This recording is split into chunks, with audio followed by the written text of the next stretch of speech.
What if we had to cut a tree to save the forest? And what if environmentalists, forest managers, and forest products business owners were working together to restore our forests? And what if there was a revolutionary new eco-friendly building product that came from the byproduct of restoring those forests? The good news is all of those are true. I'm from the northeast corner of Washington State, a little town called Colville, in the Colville National Forest. And there, we've tackled some pretty incredible issues to start solving some of the problems that are in our forests. And we've used things like interests versus positions and abundance rather than scarcity to get there. Let me tell you a story. After World War II, we had a growing nation that required a lot of building. The building product of choice was wood. And we used our national forests, the federally owned forests that you and I own, to fuel that boom. And from the 40s, 50s, through to the 80s, that volume steadily grew as our nation grew. But the focus was primarily on economics. And small rural communities thrived, businesses grew. But there was also a growing population in the United States that was asking questions on whether we should value other things from our forests than just economics.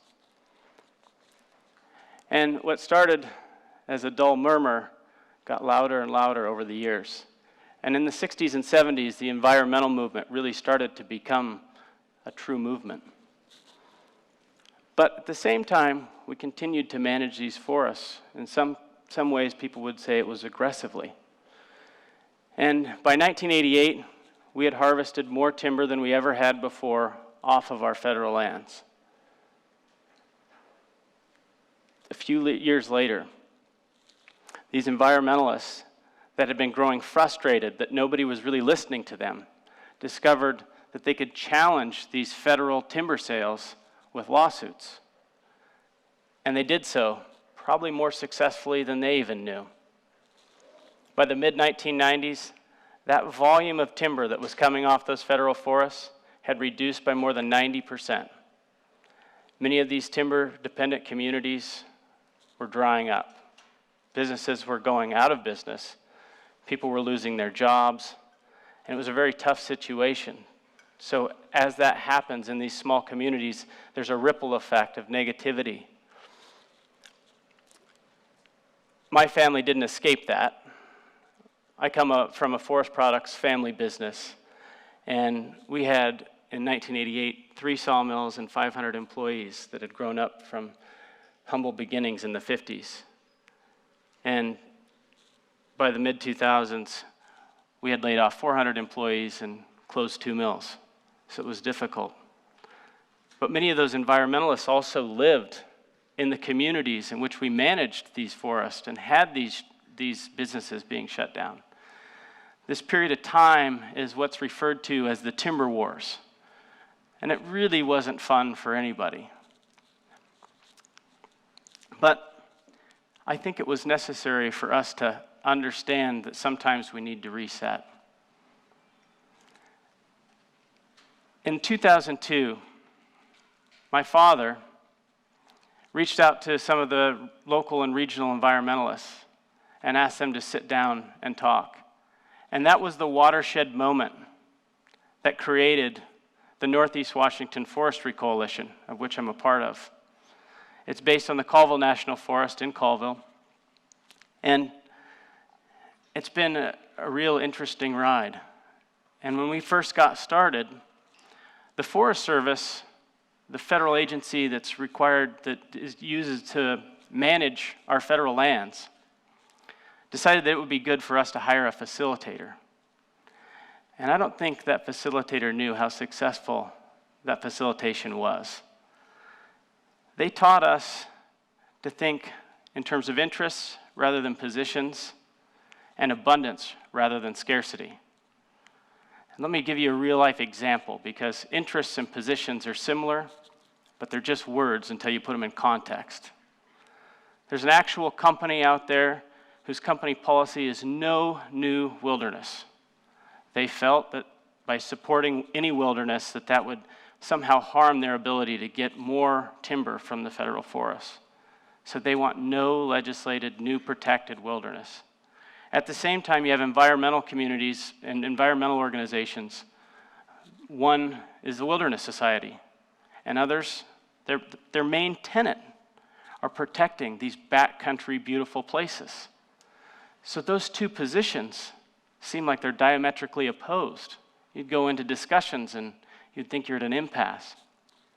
But as soon as we start talking about interests, we start learning that both the timber company and the environmentalists value healthy forests, value clean, cool water.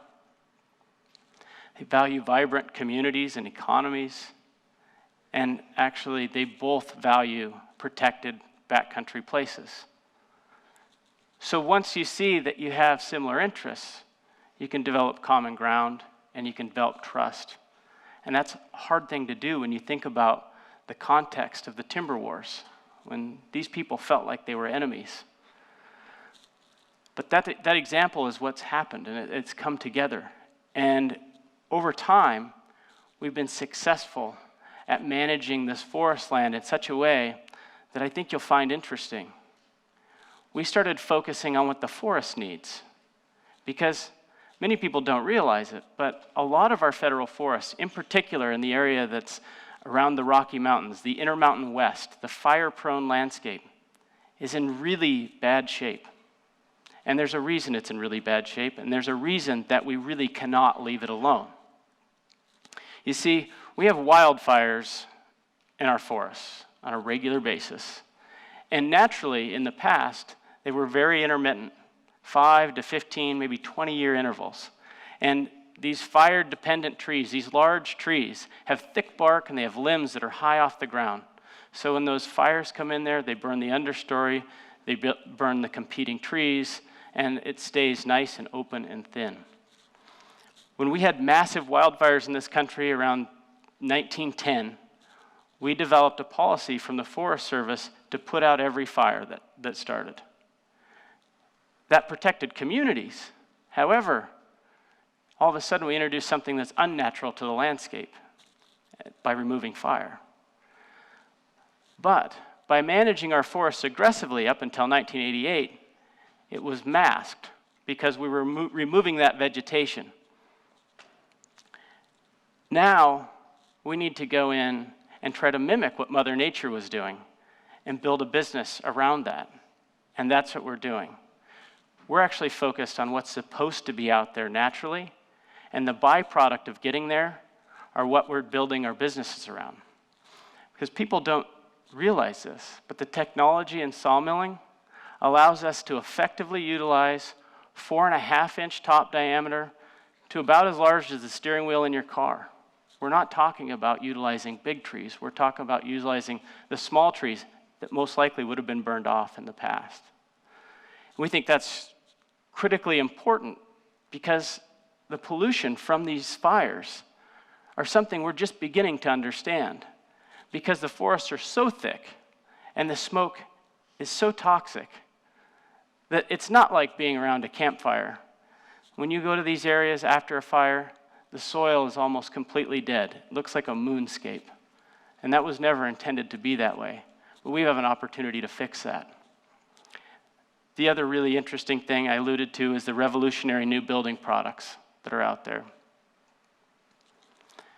Mass timber is a new way that we can build. It's already happening in Europe. It's been happening for over a decade, and it's growing rapidly.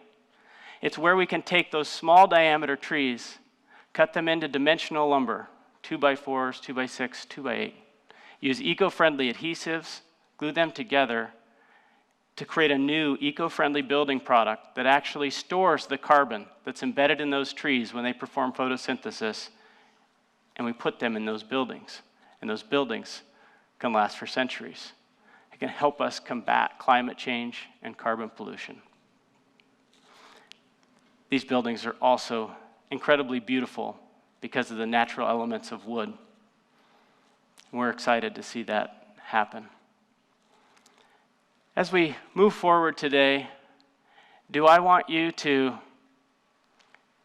just think about the fact that we're managing forests in a better way and that we're creating new, innovative, revolutionary building products?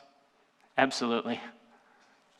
But what I want to do is I want you to hear how we got there, how we used interests instead of positions and abundance rather than scarcity to guide your life and the collaborations that you need to go through. How can you sit with somebody maybe that seemingly has a different position than you do and drill down into the interests rather than focusing on those positions? Because if you get to those interests, you start to develop common ground. And when you develop common ground, you develop respect and trust. And then all of a sudden, magical things can happen. And if you couple that with abundance, where you think about things in layers rather than slicing up a pie into smaller pieces, you might find that by helping somebody else get what they want, you might be able to get more of what you want. Thank you.